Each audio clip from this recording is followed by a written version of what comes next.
Et on se retrouve donc pour l'invité du jour. Ce soir, c'est David Berty. Bonsoir. Bonsoir. Alors, merci de nous accueillir ici. Donc, vous êtes le parrain de l'association des sclérosés en plaques. C'est ça. Alors, si on vous connaît un peu plus comme joueur de rugby déjà. Alors, comment c'est arrivé tout ça? Est-ce que vous pouvez nous raconter déjà brièvement votre histoire? C'est mes prises de contact avec l'association l'AFCEP. Ça a débuté un peu avant la Coupe du Monde de rugby, où donc j'avais sollicité des associations pour leur proposer mes services, pour profiter de l'événement, pour communiquer pour faire connaître un petit peu la maladie. Et la NAFCEP, alors je dis NAFCEP parce qu'à l'époque ça s'appelait NAFCEP, mais maintenant elle s'appelle AFCEP, ils ont l'ELN. Donc m'ont répondu, et puis maintenant ça fait 3 ans que nous faisons ce calendrier. Donc ce calendrier, 3 ans, on en parlait un petit peu avant le début de l'interview, ça a commencé avec des petits tirages et puis ça augmente de plus en plus. Oui, la première édition, on fait 1500 exemplaires. La deuxième édition, nous avons fait 4700 exemplaires.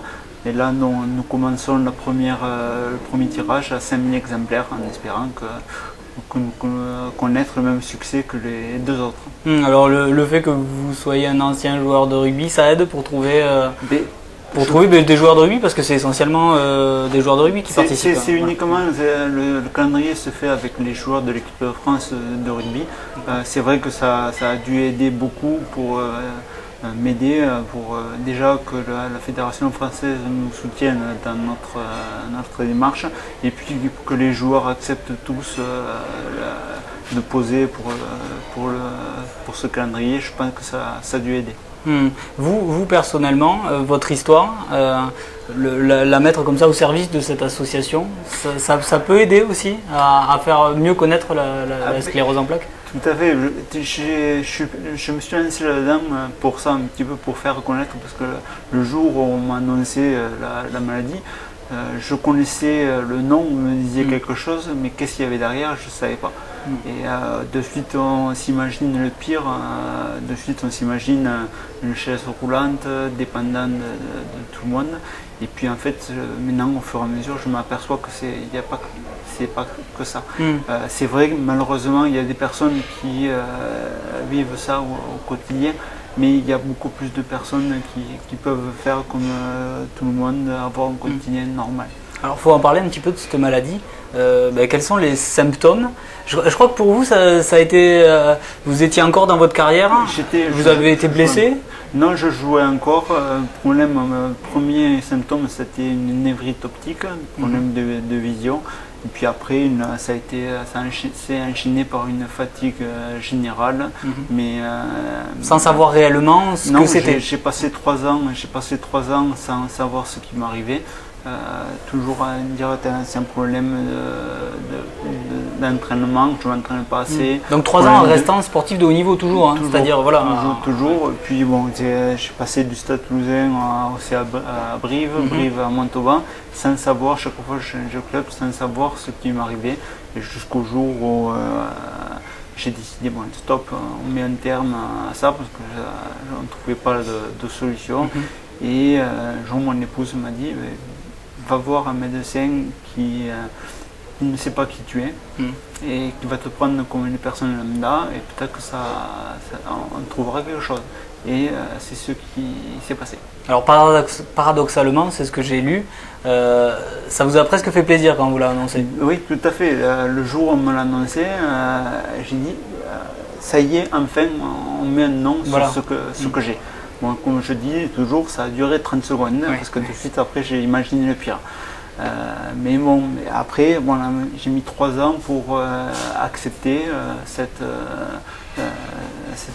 maladie. Maintenant que je ne suis pas spécialiste, maintenant que je la connais un petit peu, et puis le fait d'en parler, sincèrement, des fois j'oublie que j'ai cette maladie.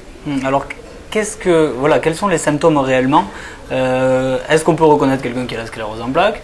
Est-ce que il y a plein de petites questions. Est-ce que ça se transmet? Est-ce que tout ça, c'est important d'y répondre à ces questions? La sclérose en plaques, ça ne se transmet pas. Pour l'instant, pour le moment, on ne sait pas d'où ça vient. Ouais. On ne sait pas la guérir, on sait que la freiner. Donc les traitements qui existent, ce sont juste des freins à l'évolution de la maladie. Les symptômes sont variés. La sclérose en plaques, ça touche le système nerveux central. Donc c'est une maladie inflammatoire dégénératrice du système nerveux central. Donc c'est pour schématiser un petit peu, moi j'aime bien cette image. Vous imaginez le cerveau, c'est la centrale électrique qui alimente tout votre corps.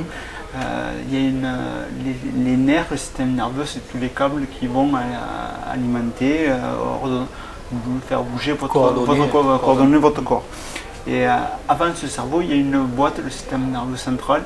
Et dans cette boîte, il y a tous les câbles qui vont alimenter donc, votre corps. Et dans cette boîte, quelqu'un s'est amusé à enlever les gaines de ces câbles. Donc ça crée des courts-circuits.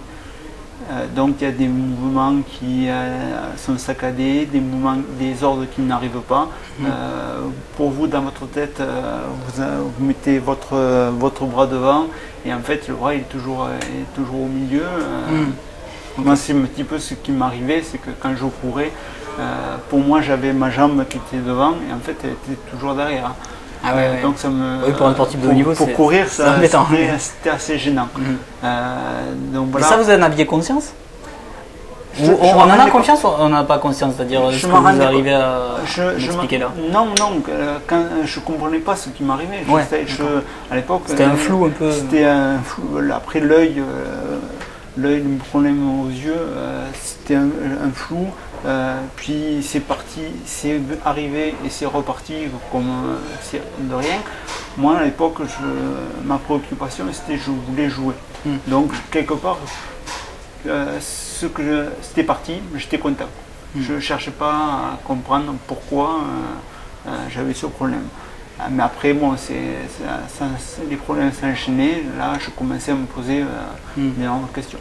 Alors, vous parlez de cette boîte fusible, vous avez aussi parlé de plusieurs conséquences de cette maladie. Ça veut dire quoi? Ça veut dire qu'il n'y a pas qu'une sclérose en plaques? Il y a que des scléroses en plaques différentes, en fait, finalement, chacun a la sienne? Moi, j'ai toujours dit, actuellement en France, il y a 90 000 personnes qui sont atteintes de sclérose en plaques. 90 000. Pour moi, il y a 80 000 cas différents. D'accord. Chacun, comme si, je veux dire, c'est le système nerveux central, c'est ce qui commande le corps. Donc, il y a des personnes, c'est les jambes, des personnes, c'est les bras, des personnes, c'est les problèmes cognitifs, des problèmes sphinctériens. C'est assez varié. Du coup, c'est très embêtant pour les chercheurs pour arriver à essayer de trouver quelque chose. La maladie est très compliquée. Je sais qu'il y a eu beaucoup de bons résultats au niveau de la recherche, mais bon, malheureusement, il faut être patient. Faut de l'argent et notamment grâce au calendrier. De l'argent, c'est vrai, du soutien, de la parole, de créer avec l'association, l'AFCEP.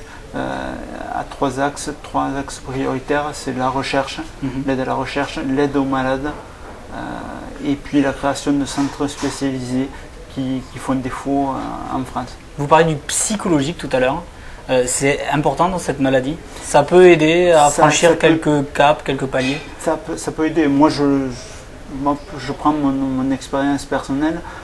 C'est vrai que j'ai passé 3 ans où je voulais c'est le défaut peut-être de l'être humain, face à une épreuve, on se renferme. On se renferme et c'est ce que j'ai fait.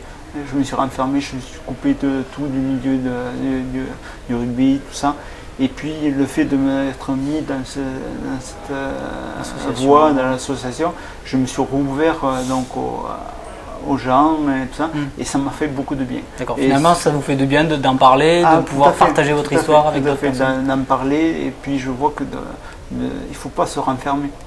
C'est vrai que c'est difficile, je reconnais que je suis passé par là aussi, c'est très difficile, mais il faut essayer de... Et c'est vrai qu'avoir un entourage, c'est aussi très important. Il y a la première phase qui est l'acceptation finalement. C'est celle-là qui est la plus compliquée à passer. C'est la plus compliquée. Déjà connaître, savoir ce qui va nous arriver, apprendre à connaître la maladie, Et après aussi que l'entourage, il y a plein de facteurs qui rentrent en ligne de compte.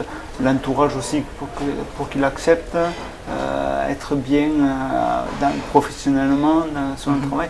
Parce que j'entends des choses quand des gens qui cachent leur maladie à leur employeur de peur de perdre leur emploi. Il y a eu des cas de ce genre de choses? Je connais des gens qui ont qui cachent leur maladie jusqu'au dernier moment où ils ne peuvent pas faire autrement, ils sont obligés de le dire. Donc là, du coup, ça devient problématique parce qu'en cachant sa maladie, on s'empêche de guérir aussi? Tout à fait, on cache. Enfin, pas de guérir, mais d'aller mieux, disons. Oui, tout à fait, on essaie de cacher ça, donc on se ferme toujours au monde extérieur. Et c'est vrai que le monde extérieur aussi, il faut qu'ils acceptent la personne. Donc c'est vrai qu'il y a beaucoup de facteurs qui rentrent en ligne de compte.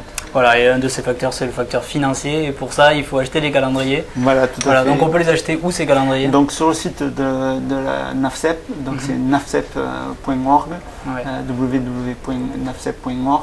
Et ensuite, nous faisons plein d'opérations à droite, à gauche, sur la France, où on va proposer le calendrier. Donc ils sont relayés par la presse, bien sûr.